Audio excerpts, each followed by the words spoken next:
Senhora Presidente, senhoras e senhores deputados, Senhor Presidente da Câmara Municipal de Lisboa, Senhor Vice-Presidente, senhoras e senhores vereadores, a todos os presentes, muito boa tarde. As duas faces de uma mesma moeda. De um lado da estrada elevam-se apartamentos luxuosos com terraços e vidros espelhados que não refletem quem monta as tendas do outro lado da rua, vendo-se sem soluções depois de serem despejados. Lisboa tem vindo a tornar-se, sem surpresas, numa cidade cada vez mais desigual. Segundo dados publicados na passada semana pela Pordata, enquanto vemos os preços das casas subir 90%, os salários registraram um aumento de apenas 20% desde 2015. Do lado de quem paga a renda, um terço dos inquilinos vive em situações de sobrecarga financeira, vendo-se abraços com as contas para pagar no final do mês. Do outro lado da balança, Lisboa foi a segunda cidade europeia com maior crescimento de multimilionários, 7% em 2022.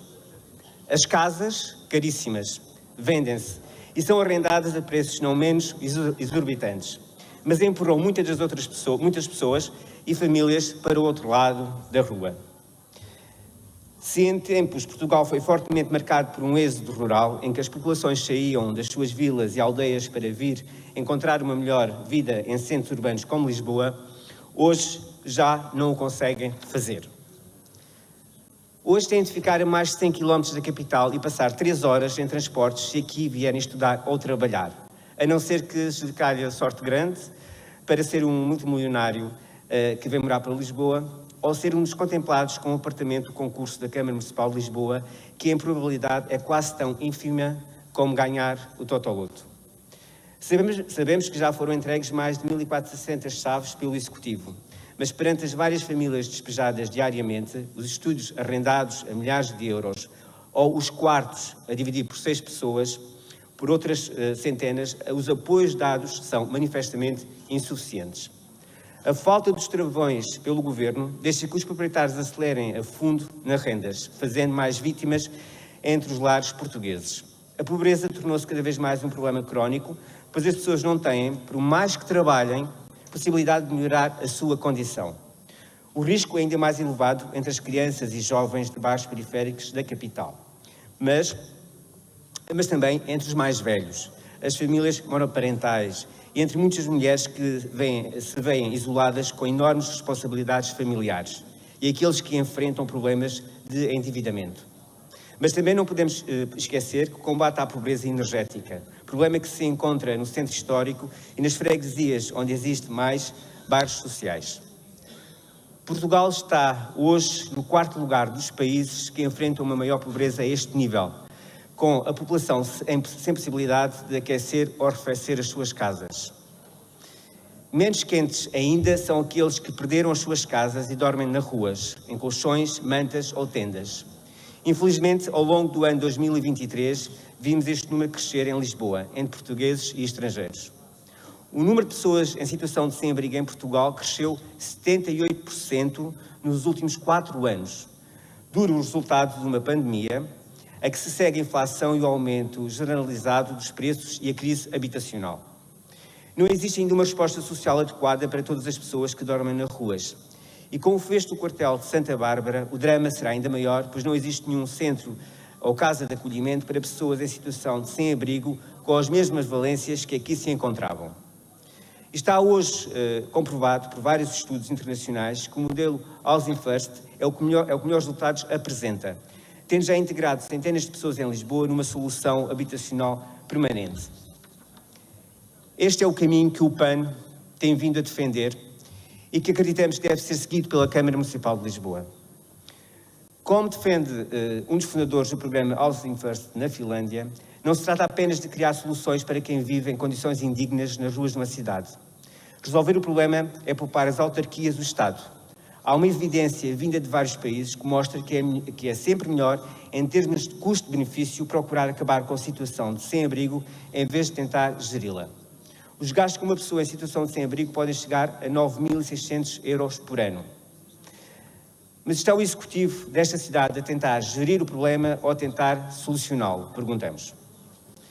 Na semana passada assistimos, impávidos e serenos, alguns de nós, à remoção da ciclovia da Avenida de Berna. Como é que um executivo que afirma que a mobilidade é uma prioridade e com o Presidente da Câmara, que várias vezes aparece em fotografias e TikToks de bicicleta, opta por remover as poucas ciclovias da cidade?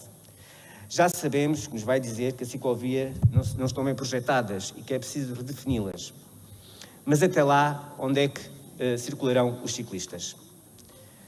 Na cidade de Lisboa, compensa ser poluidor e usar o veículo particular, porque a esses ninguém retira as estradas para circular e os passeios para estacionarem à vontadinha. Os ciclistas e os peões os ciclistas e os peões, dia após dia, lutam por ter mais espaço na cidade e arriscam-se diariamente numa cidade que em termos de mobilidade, é um caos. Vemos vídeos de condutores a tentarem derrubar ciclistas em andamento. Temos registrado vários acidentes, alguns até mortais, de ciclistas, para não falarmos de peões que muitas vezes têm de circular nas estradas porque os passeios, além de serem exíguos, às vezes estão ocupados por automóveis e por mais variado mobiliário urbano. O número de atropelamentos na cidade de Lisboa demonstra a gravidade da situação.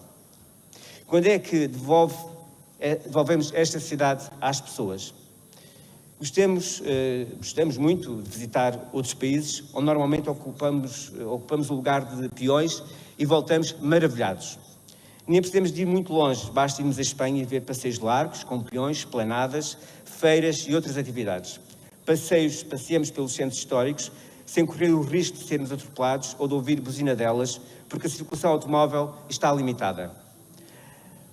As casas prolongam-se pelas ruas e as pessoas convivem. As famílias juntam-se ao ar livre e o comércio local não desaparece, como aconteceu no nosso país. Ano após ano, a conversa do costume. Temos de melhorar a rede de transportes se queremos que as pessoas andem em transporte público. Ano após ano, vemos cada vez mais caros na nossa cidade.